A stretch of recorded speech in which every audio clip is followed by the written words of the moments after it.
재판 지연 전술의 신공은 나경원 의원입니다. 소위 국회 선진화법 위반 사건, 일명 나경원 빠루 사건, 이것이 발생한 것이 2019년 4월이에요. 2020년 1월에 기소됐어요. 지금 6년째 1심 판결이 나지 않고 있어요. 법원행정 차장, 예. 이 사건은 왜 이렇게 재판을 6년 동안이나 안 하는 거예요? 국민의힘 의원님들,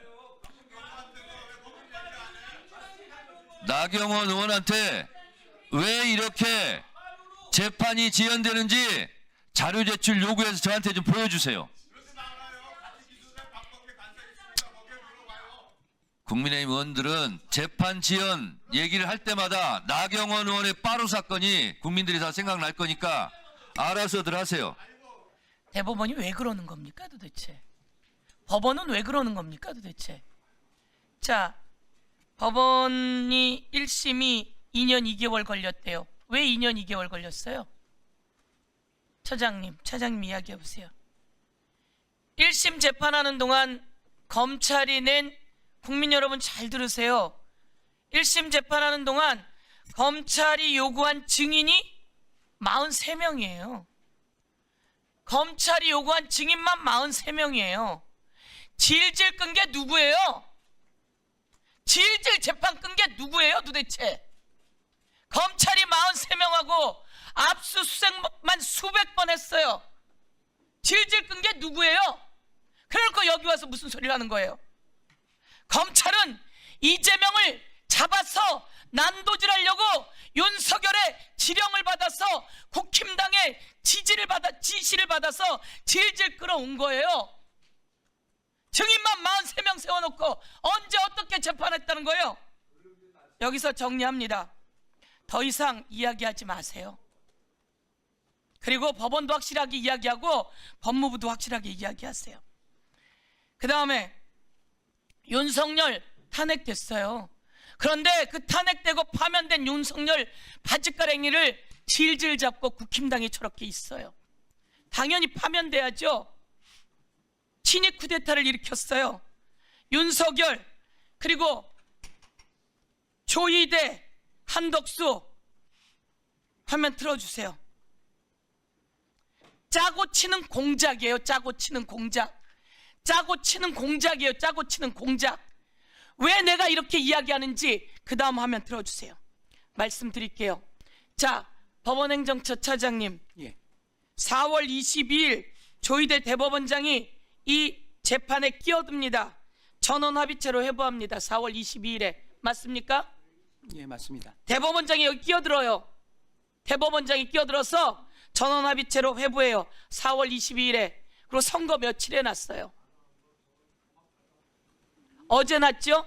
예. 4월 22일에 전원합의체로 회부하고 어제 선고 나는 동안 며칠 걸렸습니까?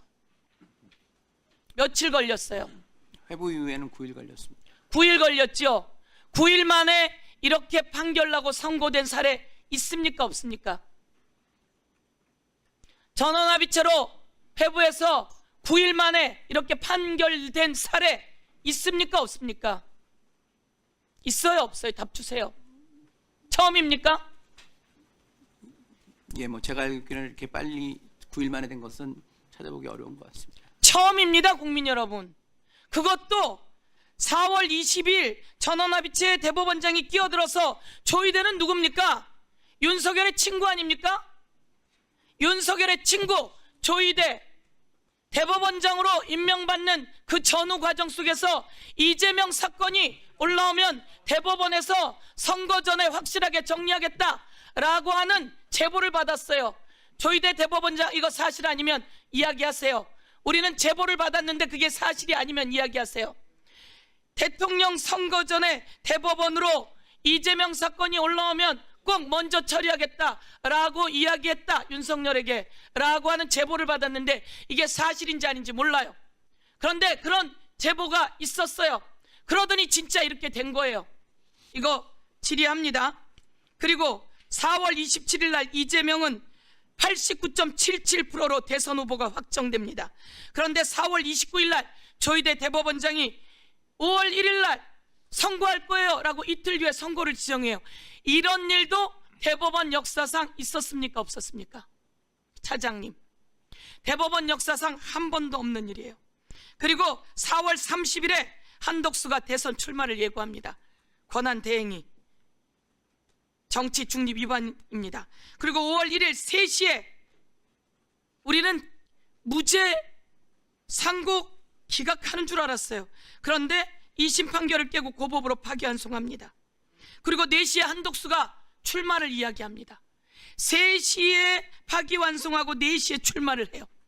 이거 짜고 치는 고스톱 아닙니까? 이게 짜고 치는 공작 아닙니까? 어떻게 대한민국의 대법원이 어떻게 자기 위상을 잡아왔는데 윤석열의 친구 조희대 이럴 수가 있습니까? 그 다음 대법원장, 대법관들 전부 다 사진 올려봐 주세요. 자, 제가 행정처 차장에게 묻습니다. 이 사건 기록이 몇 페이지입니까? 아까 말씀드린 것처럼 공판 기록은 25,000페이지 정도 되고요. 수사 기록은 좀 더 확인해 봐야 될 것 같습니다. 6만 페이지가 됩니다. 그러면 이런 것을 파기환송하려면 고법에서 조목조목 무죄 났어요. 그걸 파기환송하려면 이 6만 페이지는 읽어야 되는 거 아닙니까? 대법관들 저희가 요구했어요. 6만 페이지 다 읽었냐고. 읽었습니까? 대법관들 이 며칠 만에 6만 페이지 다 읽었습니까? 이거 사실심하려면 6만 페이지는 읽어야 되는 거 아닙니까? 안 읽고 그리고 25,000페이지는 그럼 읽었답니까? 공판 기록 25,000페이지는 대법관들이 다 읽었답니까? 이렇게 2심 판결을 뒤집어 엎으려면 그리고 유력한 대선 후보를 이렇게 흔들어대려면 25,000페이지는 다 읽었답니까? 답변이 없지요? 저는 대법관님들이 충실히 기록을 보시고 판단했을 거라고 보고 있습니다. 대법관들에게 자, 저기에 나와 있는 이름들 조희대, 박영재, 신숙희, 권영준, 오석준, 서경환, 엄상필, 노경필, 이수견, 마용주 이름 제가 읽었습니다. 꼭 기억하겠습니다. 그리고 묻습니다. 대법원은 왜 내란숙의 윤석열을 지하 통로로 이용해서 포토라인에 세우지 않지요? 예? 왜 윤석열만 특혜를 줍니까? 그리고 법무부 김용현, 노상원 왜 포토라인에 세우지 않지요? 왜 내란숙애들을 포토라인에 세우지 않고 그리고 법원에게 묻습니다. 왜 윤석열을 구속 취소시켰죠? 왜 김용현, 노상원 재판은 비공개로 하죠? 이게 법원이 내란숙애들을 보호하면서 법원, 조희대 그리고 한덕수 그리고 윤석열 짜고 치는 공작이 아니라고 말할 수 있습니까? 왜 윤석열은 지하 통로를 이용해서 포토라인에 세우지 않습니까? 왜 김용현, 노상원은 포토라인에 세우지 않습니까? 법무부 그리고 왜 재판을 비공개합니까? 이게 대한민국에 비공개해야 될 재판입니까? 그리고 이재명 재판은 9일도 아니에요. 한 7일 만에 이것을 파기환송시킵니까? 이런 일이 지금 이야기하시잖아요. 대법원 사상, 역사상 처음 있는 일이랍니다. 윤석열 구속 취소 역사상 처음 있는 일이랍니다. 제가 이렇게 질의합니다. 답변 있으면 답변하십시오. 답변하세요. 윤석열 재판은 왜 비공개로 합니까? 지하통로는? 지하통로 문제는 서울고등법원에서 그 청사 보안의 안전과 재반 사정을 고려를 해서 향후 어떻게 결정할지를 심사숙고하고 있다고 합니다. 네, 수고하셨습니다. 제가 사실관계를 하나 말씀드리면 이 6만 페이지 수사 기록, 공판 기록은 300페이지를 기준으로 소설 200권 분량입니다. 그러면 재판관들은 하루에 소설책을 20권씩 읽는 초인적인 능력을 가진 사람들이에요. 법원행정처 차장님 예. 아시겠어요? 본인 소설 하루에 몇 권씩 읽어요? 몇 권씩 읽을 수 있어요, 소설? 하루에 소설 20권 읽을 수 있어요? 300페이지 책 20권 읽을 수 있어요?